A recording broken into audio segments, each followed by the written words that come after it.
Hey Abby, did you know last time I was on a small aircraft, the food wasn't really good?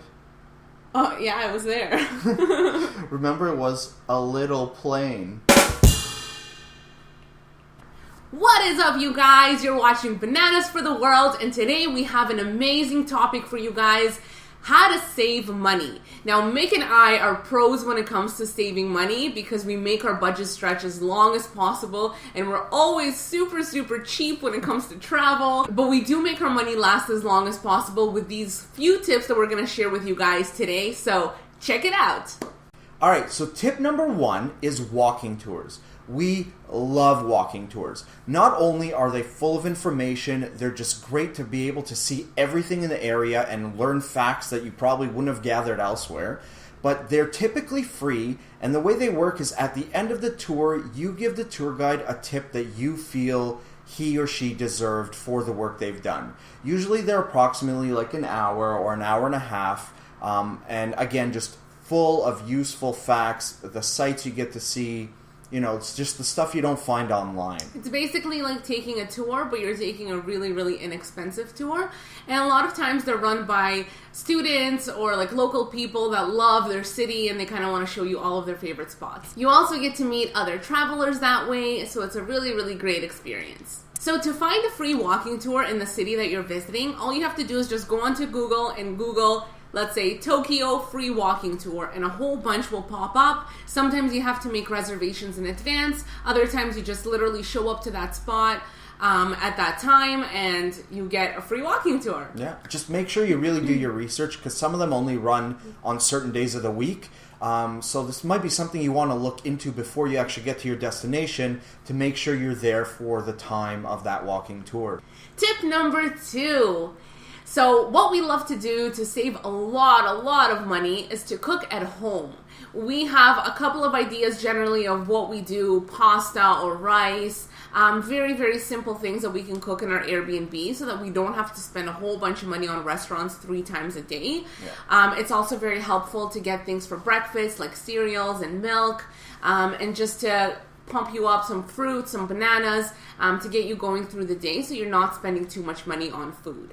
So we know it's not always practical to eat right before you leave. You don't have that time. Sometimes you have an early tour. Another thing you could do is just maybe make some sandwiches, prepare them the night before. So when you're going to your tour, you can just grab them, maybe eat them on the bus or whatever it is you're doing. It really helps save money instead of dining out, first thing in the morning, grabbing that coffee, And you don't get hangry, yeah, which is the worst. So tip number 3 is travel hacking. There are so many useful tips for travel hacking. We've already done a video on it. We will link it below. But just to give you a quick gist of it, there are things like getting points on credit cards. That's all I can think of. So just watch the video and it'll remind me and you what there is for travel hacking. Tip number 4, avoid those super expensive transportation costs by traveling slower.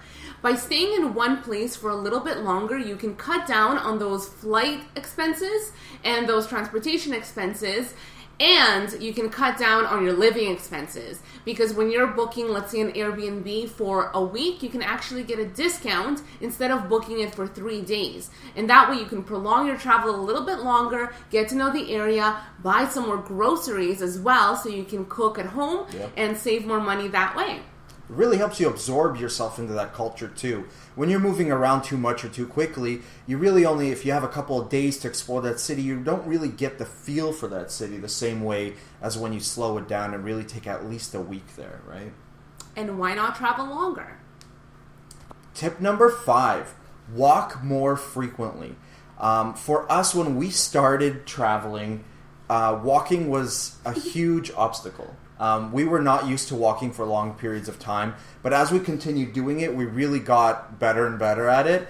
We started walking a lot longer, so now we actually walk like 4 to 5 hours a day, which I know might be extreme, but even if you break it down to like a half an hour walk, you can save yourself a lot of transportation costs that way, instead of taking the bus for, a small distance. And if you're super cheap like us, and you're always hungry like us, you're going to be walking to get your food, and it's going to motivate you to get to a restaurant. A lot faster. So it's good exercise, and it saves you money.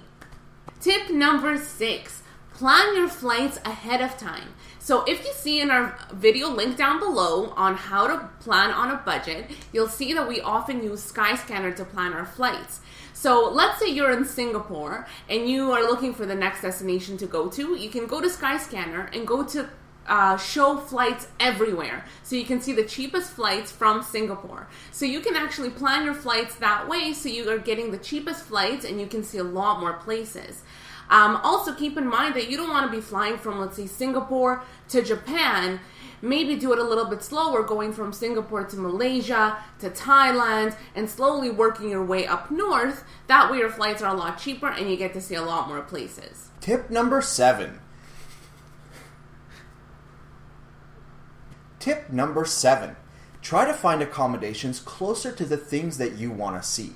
Now, sometimes it might be a little bit more expensive, like if you're trying to stay in the center, but you'll be saving that money by not using transportation because everything will be within walking distance of what you're trying to get to. Tip number 8. Do your research on everything that you want to do during your travels before actually booking.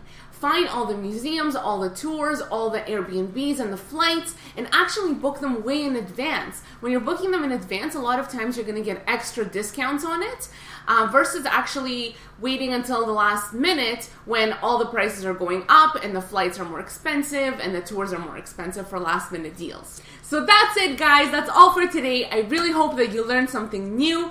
And if you guys have any comments or questions or even other helpful tips, leave them down below in the comments. We always try to reply to all of the comments that you guys leave us. And we really love developing that community with you guys and helping other travelers travel more and save money while doing it. Don't forget to like, subscribe, and hit that notification bell. Thanks so much, guys. Bye!